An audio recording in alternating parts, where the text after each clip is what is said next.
Hello, my name's Phil and welcome back to another video of Vermont's 100 covered bridges. Today we're at the Dummerston covered bridge, which is in West Dummerston. Seriously, how many signs does one bridge need? So today we're at a record-breaking bridge. It's also probably the most busiest bridge that I've covered so far. At 280 feet long, this is Vermont's longest covered bridge that is wholly inside Vermont. Now, what do I mean by that? Well, there is a longer bridge in Vermont, and we'll be going there in a few weeks' time. But that bridge may begin in Vermont, but it doesn't end in Vermont. It ends up in a different state. Whereas this bridge is the longest that end of the bridge is in Vermont, and this end of the bridge is also in Vermont. You can see how busy this bridge is. There's always a car waiting at one end for one to come through the other. As I say, it's clearly the busiest bridge I've been to so far.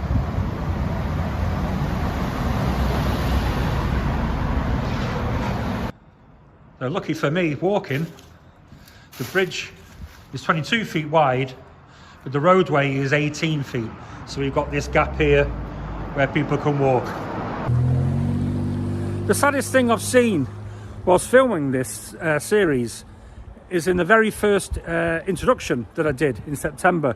I filmed on this very spot, the Jeep driving from there through to the bridge. And I'm just going to replay that back to you because you may have noticed there was a lot of smoke in that. And that was because just after I'd started filming, this idiot came through in a car. I'm ashamed to say it was a Jeep. And stopped in the middle. And then just did huge wheel spins. And you actually couldn't see the end of the bridge because this idiot was just spewing up smoke and smoke and smoke. It was obviously burning the wood, so much so at the time when it came through, the wood was scorched. And why people do that is way beyond me. Unfortunately, I couldn't get his number plate because it was full of smoke. The whole bridge was full of smoke. Not only do these bridges need saving and protecting from the weather and overweight vehicles, you also need protecting from idiots. Rant over. As soon as we got busy traffic down here and all the noise, I think there's only one thing for me to do, and that's to go underneath the bridge and onto the river.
So here I am underneath the bridge.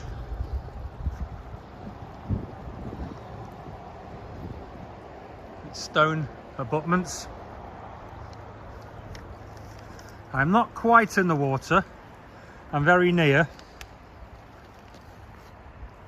It's just very hard to gauge how deep it is, and I'm certainly not going to be the guinea pig that tries it out. So the West River between Brattleboro and probably as far as Londonderry had a lot of covered bridges on it over the years. There's just the two left now, this one and the Scott Bridge, which was featured in episode 13. Now, what's more interesting about this one, or what I'm interested in about this one, is there was a railway line, the West River Railway line, which I touched upon in episode 12 when I went looking for where the depot or the depot bridge used to be before it was taken down.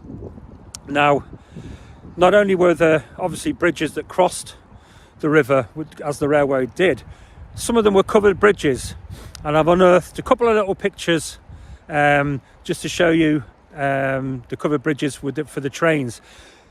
The first one I'm going to show you is quite interesting because the bridge is covered, as you can see, but the train went over the covered bridge and not through it, which I found quite amusing and also amazing, that they built a covered bridge but the train went over it and not through it. This picture here shows, you can see the three bridges, or there were three bridges at this site where the West River actually merges the confluence of the Connecticut River. And this picture shows where there was a train crash. One of the trains actually, the bridge collapsed, and you can see the covered bridge next to it, which was the road bridge. And I'm about to show you a picture of where those bridges are today, and you can still see the pillars that held up the bridge that is no longer there. So this is the existing railroad, and here, this abutment here, the low one, matches up with the abutment where that shed is on, and that was the original Putney Road covered bridge for cars. And then these two abutments here are for the ill-fated West River Railroad. Now, in 1942, the bridge deck had to be extensively repaired, including replacing structural members and planking. The bridge had a total renovation in 1998. The deck was repaired in 2009, and the bridge was shut for a short time due to Storm Irene in 2011. In 2017, it was closed again because an overweight truck decided to go through it, as they do. I'm still not going to get any closer because it does look a little bit too deep for my waders, but it's great to be down here. Now, in last week's episode, I spoke about how the Townsend Dam protected the Scott Bridge, which was directly behind the dam. And here we are at the Dummerston Bridge, which is 12 miles downstream from the Scott Bridge. And in between those 12 miles, there is a lot of tributaries that join the West River. And as you can see, it swells the river here. The largest tributary this side of the dam is the Rock River, which is where we'll be next week in episode 15. Now, this is Storm Irene, as always, and although the bridge itself was safe, this storm battered the abutments and severely damaged them and eroded them, and as a result the bridge here was closed for a couple of weeks to be repaired. So I've just come down to the bridge a few weeks after the main filming, just to add a few little things that I missed out. As you can see, the ice has completely gone, and the water, the River West, or the West River, is flowing nicely all the way to the Connecticut River. One thing I wanted to point out, and I haven't mentioned so far in the series, is, and I'm going to turn the camera around, as you can see, when you look at the pier there, this side is flat, whereas this side here, it has like a nose sticking out. Now, the reason for the nose is because it helps the flow of the water. Now by that I mean if the water's splashing up against the pier, because the pier's square, it's going to do a little bit of a backup and doesn't help the natural flow of the water. The other thing is it actually affects the riverbed if the water's already splashing up against it, and if it's going to affect the riverbed and what's below it, then that's going to affect the stability of the pier, which affects the stability of the bridge. As I said, the West River has lots of tributaries, and here you can see the river behind me, and now here we have this wonderful waterfall.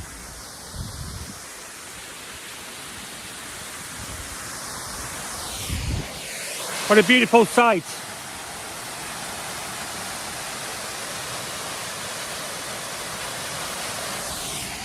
This is about a mile downstream from the bridge. Check it out. Thanks again for watching. Hope you enjoyed that. That bridge truly is a record breaker. There isn't one longer in the whole of Vermont than that one behind me.